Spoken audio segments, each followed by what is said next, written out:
हमारे पास जो पैनल है उससे संबंधित अलग अलग स्टेज पर जो लोग हैं उसकी भी हम लोग समीक्षा कर रहे हैं। उसमें बेहतर लोगों की जामात बने, हम इसका प्रयास करेंगे। ग्रामीण इलाकों में जो प्राइवेट अमीन है वो 3 से 4 घंटे के नापी के लिए 3 से 4-5 हजार रुपया गरीब लोगों से तसील हुआ है।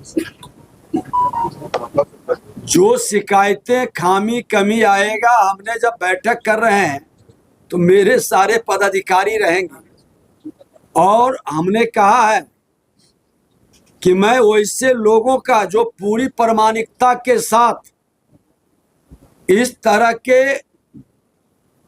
गलत प्रैक्टिस करने वाले लोग की साक्ष्य उपलब्ध कराएंगे, वो बख्शे नहीं जाएंगे, त्वरित गति से कार्रवाई भी होगी। और बिहार सरकार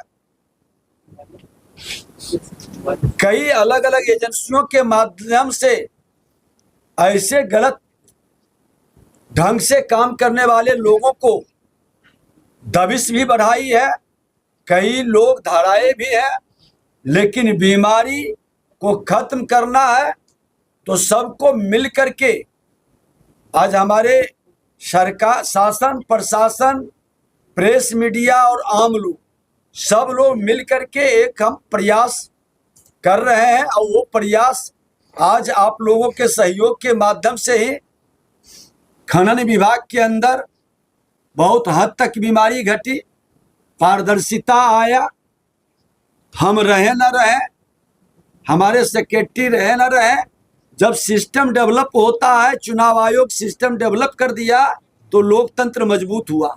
तो हम सब की मानसिकता है कि एक बेहतर सिस्टम हम बनाए और जो शिकायतें हैं, जिसके कारण परेशानी होता है, जिसके कारण झगड़े खून खराबे होते हैं, वो हम कैसे रोक सकें, इसकी हमारी मानसिकता है और इसका मेरा प्रयास है। सर, सरकारी जमीनों का ग्रामीण क्षेत्रों में बड़ी तेजी से अतिक्रमण हो रहा है और कहीं ना कहीं विवाद का भी कारण बन रहा है कि कुछ लोग सरकारी जमीन को करके निजी जमीन पे भी अतिक्रमण, ऐसे लोगों के खिलाफ क्या कुछ करेंगे?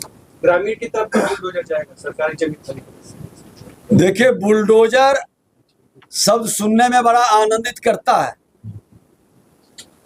लेकिन बुलडोजर हम हर बिहारी योद्धा के मन में लाना चाहते हैं। मेरा बुलडोजर 10,000 का इनाम जैसे खनन विभाग में हमने घोषित किया तो बड़े बड़े बुलडोजर चलाने वाले लोग बिल के अंदर घुस गए हैं। हमारा बिहारी योद्धा जो सरकार की जमीन को अतिक्रमण किया है उसका साक्ष्य उपलब्ध कराएगा, हम उसको सम्मानित करेंगे। वो अभियान सेकेंड फेज में मार्च के बाद। पहले तो जो बीमारी है दाखिल खारिज परिमार्जन के कारण लोग परेशान हैं, हम उसका समाधान करेंगे और आपका सहयोग मिलेगा तो बुलडोजर से भी बड़ा कार्रवाई सरकारी जमीन पर जिन लोगों ने इस तरह के वातावरण बनाए हैं। प्रामाणिकता के साथ एक अंतर है कि यहाँ पर कदम कदम पर कानूनी पेच फंसता है, संभल संभल के हमको उसमें कदम बढ़ाना है।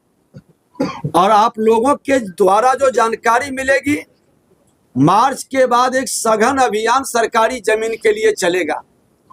लेकिन पहला जो मेरी सबसे ज्यादा बड़ा बीमारी है दाखिल खारिज परिमार्जन, हमारा टारगेट में पहले ये है।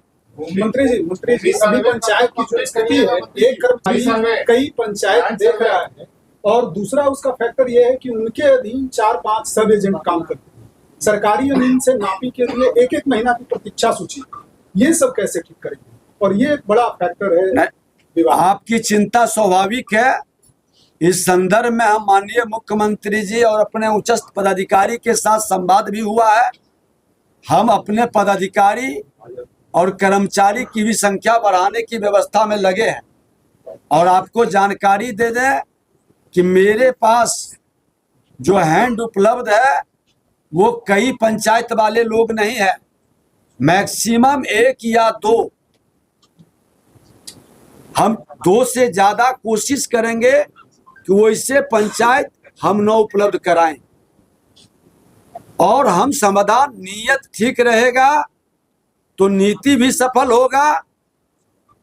एक पदाधिकारी जब 3-3 विभाग संभाल सकते हैं तो एक कर्मचारी क्या 2 पंचायत की व्यवस्था ईमानदारी से हम नहीं कर सकते हैं क्या?